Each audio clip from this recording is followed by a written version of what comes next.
What's the future of real estate? Wow, what a huge question. That's the question I'm going to pose of our guest in this show. Last week in Real Estate Uncut, my guest was Daniel Argent from Urban Property Agents, one of the leading agents in Brisbane. He joins me now to tackle this subject because it's something that he and I spoke a lot about off air. G'day, Daniel. Good to have you in the show. Thanks for your time. Thank you, Kevin. The future of real estate. A lot of people talking about the Uber of real estate, how we're going to be under threat. I know from talking to you privately that you don't share that view. Tell me why. Kevin, everyone's always looking over their shoulder, scared of the Uber of real estate that's about to pounce. You know, what's realestate.com going to do? What's Google going to do? What's Uber going to do? Everyone's constantly, looking out for that. But I don't believe that there's any Uber coming for real estate. I think that all we need to do is actually have a look at how Uber got disrupted and learn the lessons from that, and we're completely safe and we're completely fine. It's a bit of a cozy view, I think, because if we look at what Uber has done to the taxi industry, it's decimated it. Why wouldn't the same thing happen to the real estate industry? Why are we immune to that sort of threat? Yeah. So, Kevin, it's completely decimated the taxi industry. Back just 5 years ago, Uber had an 8% market share. Today, they have a 70% market share. 5 years ago, the cost of a taxi license was over $300,000. Today, it's about $70,000. So you're exactly right. Ubers have decimated the taxi industry. But just stop and think for a minute. How different is an Uber from a taxi? It's still a person picking you up in a car from point A and dropping you off to point B. Do you know what I mean? Like, it's not a hovercraft service. It's not a teleport service. It's exactly the same. It's just slightly better, isn't it? It's just slightly better. Like, you don't need to call up. You can just order on an app. You don't need to say where you're going because you've already put the address into the app. You don't need to have your wallet or any money with you because it automatically just charges the cost from your credit card.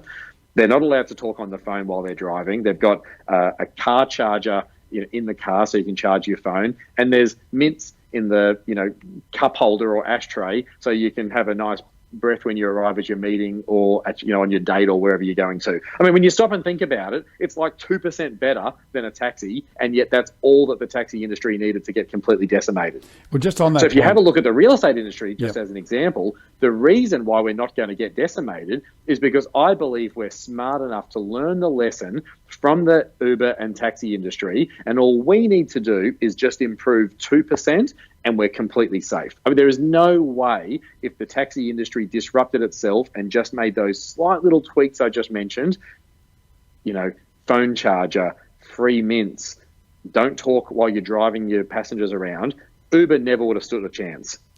Just on that point then, if you think about the taxi industry for a moment, basically controlled by, in each area, just maybe a couple of companies, black and white, yellow, and so on, just to mention a couple of very well-known worldwide names. They were very complacent as far as they were concerned. They had an industry that was going to tick along. They didn't take particular care of, their selection of drivers because they just needed more drivers.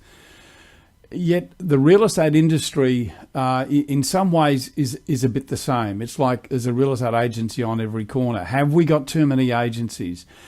Is it too easy to get into our industry? Are these some of the global challenges we need to take care of, as opposed to just saying we need to offer better service?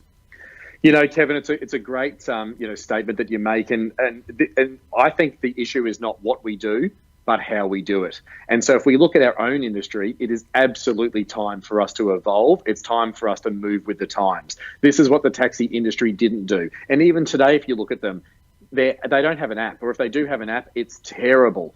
It is not a hard thing to do. I think if we look at real estate, most of the major brands that we have today started between 1888 and 1939. That was a long time ago, Kevin. That was, before the internet came out. That was before personal computers came out. That was certainly before iPhones came out. That's when most of the major brands that we have today started. And How did they advertise properties back then? Well, if you wanted to buy a property in your local area, you'd go down to the local corner or the local high street and you'd look in the agency windows. You'd see the cards in the window. You know, your friendly agent would come out, put you in his car and drive you around and show you houses. But it doesn't work that way anymore, Kevin. Nowadays, buyers and sellers look online, they do their own research, and they meet you at the property. So if we have a look at the model as it stands today, and this is where the disruption comes, we have, on average in Australia, 2 real estate agencies in every single suburb. Now, obviously, they're more concentrated in some suburbs than others, but that's what it averages out to. 2 real estate agencies, physical real estate stores in every single suburb. And I believe that's what's going to change. I don't think we need to have a physical store in every single suburb. What I do think is we need to have agents in every single area. Hyper-local agents providing fabulous service to their clients, and that's all we need. I believe agents are the future, not agencies. Thinking of the taxi industry again, just for a moment, it's a sweeping statement to say that the taxi industry is its own worst enemy, because you can get into a taxi, a traditional taxi, and I've been in a number of them that are very good. They're nice and clean. The drivers are quite polite. So they're not all tarred with the same brush. Same could apply to real estate. You've got some very good real estate agents and you've got some very ordinary ones.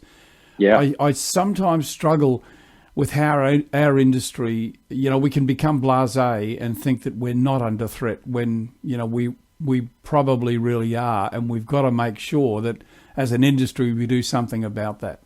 Yeah, sure. So I think a couple of things on that, Kevin, and I'll probably say 3 things in total. Number one, it's all about training. You know, there has got to be a lot of training for real estate agents. And I'm talking like daily or weekly training. We're in an industry where we're dealing with people's biggest assets. You know, I'm a huge fan of CPD, continuing professional development. You know, we don't have that in many areas in our industry, but it doesn't have to be compulsory. We can volunteer to do it. You know, constant training. What are you learning every single day to be better? I think that's number one. Number 2, Kevin, is it's all about transparency. Yeah, if you are going to a restaurant, you're going to try something new, what are you going to do? You're going to Google it. You know, you want to go to a new restaurant, you're going to Google it. You want to try something else out, you're going to Google it. I believe that transparency is ultra important in our game and not something to be scared of. Rate My Agent's been out for a long time. Realestate.com have now released their rating section on their website. So it's going to be really easy to get found out if you're great or if you're not great. And so as transparency starts to work its way through our industry, there'll be no hiding behind poor service anymore. And I think the agents who provide great service will excel, and the ones who provide bad service will probably get pushed out. And lastly and finally, I don't think we can continue paying real estate agents the way that we have. Now, I'm not talking about commission. Commission is completely fair in my mind. I don't think anyone questions paying 2.5% to sell their house. But we already talked about it's one of the 3 most stressful times in your life: death, divorce, and moving. And so no one's outsourcing any of the other ones. I don't think they're going to outsource, you know, real estate and wanting to start do it themselves. And so 2.5% is a really fair fee.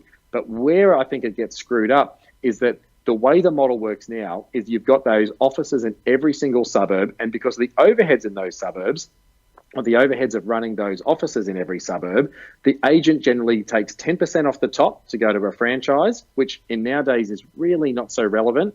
And then they only get 50% of the other 90%, meaning that they're only getting 45% before tax. And then after tax, maybe 25%. None of these things are conducive to, you know, providing great service, working hard, investing back in yourself, investing back in a team. And so I believe that the Uber, or the future of real estate, if you want to call it that, Kevin, is actually empowering real estate agents to be the best that they can be and paying them appropriately for that. And to do that, we've got to move away from having an agency in every single suburb. Okay. Well, putting the money aside for a moment, because I agree with you, by the way, but putting that aside, can I just ask you then, how hard is it to be great? How do you get good? Kevin, it is really, really easy to be great. You know, something that I say to people all the time is, to be great, just don't be shit. And I know that might sound bad, But what I'm trying to make it clear is that it's so easy to be great. I remember when I first got into real estate, people used to say to me all the time, "Oh my gosh, Daniel, you're amazing. You're the best agent I've ever dealt with." And I used to think, what are they talking about? Like, I would just ring people back and they would say, "Oh my gosh, thank you so much for calling back." And I'd be like, "What do you mean?" And they're like, "We've left so many messages for agents and none of them have called back." Or you reply to an email inquiry and people reply and they say, "Thank you for replying." No one's replying. I think if you just reply to inquiries, you're in the top 20%. If you actually greet people when they arrive at your open home and collect their name and number, you're in the top 20%. If you call people back after looking at a property, you're in the top 20%. If you turn up on time, you're probably in the top 10%. Just recently, I went and looked at a property. I still haven't heard from the agent. What I'm saying is it's really easy to be great. If you just get back to basics and do the basics really super well, you're going to be seen as amazing. That's all people want. They don't need you doing backflips or anything, crazy. Just do the basics well and you'll be great. And Kevin, I just say that's the opportunity in this industry. I'm in Brisbane and there's 6,000 agents in Brisbane. And last year, only 30 of us wrote over $1 million in GCI. So that puts me in the top 0.5%. Like, that is the tip of the needle.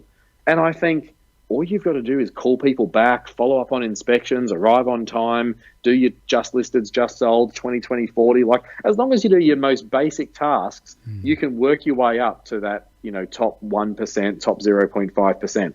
That, to me, is the opportunity, Kevin. It's almost like to be good, all you've got to do is turn up. Or do basically what you say you're going to do. Yeah, do what you say. Kevin, can I just say, I just always thought about this. If I was selling my house, how would I want to be treated? Yeah, I mean, that's really just the simplest, most basic form that you can put it. If I was selling my house, how would I want to be treated? Something as simple as this, Kevin. So whenever I do an inspection on a client's property, I promise them that within 5 minutes of leaving, I will call them and tell them how the inspection went. Do you know why that's so easy?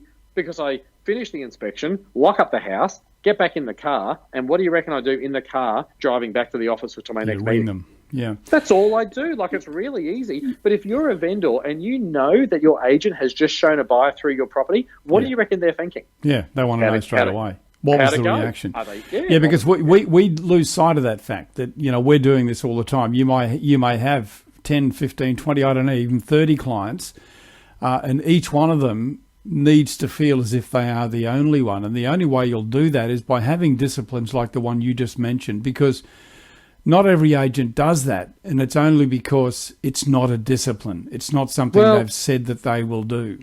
I would say maybe 5% do it. But, can I just say on that, Kevin, you might have 10 listings or you might have 20 listings, but to your client, that's the only listing that they have. Yes, that's right.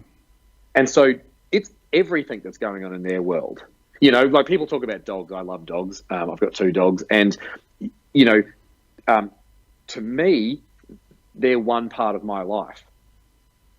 To them, I'm their entire life. Yeah. Does that make sense? It's kind of the same with your vendors. You can go, they're just one of 15 vendors or one of 20 vendors or one of 5 vendors. But to them, that's their only listing. And you're selling it. And they've trusted you, only you, to sell that property for them. They are hyper invested in that process. And so, look, Kevin, I think a couple of basics, just call within 5 minutes of leaving every inspection. To be honest, you'll probably call within 10 seconds because as soon as you get in the car, you're going to, just get on the phone and tell them how it went. It can be, you took them through, seem interested, want to bring the wife back next week, done. It can be like a 10-second call, but they're not wondering how it went. You can arrive 10 to 15 minutes before every inspection or every open house. Walk around, turn all the lights on, open the windows, put a candle on or spray some air freshener. If you see some things on the bench, put them away.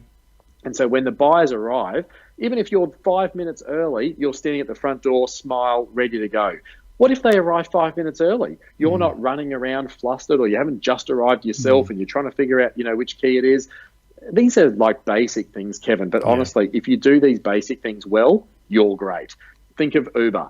All they do is have a charger for your phone, mints in the cup holder, turn up on time and the cars don't smell. Like, we're talking basic shit, right? Yeah. And if we as real estate agents do that, Kevin, there's no way we're going to get disrupted. Wonderful stuff. What a great way to end our message. Daniel Argent, thank you so much for your time, my friend. It's been great talking to you.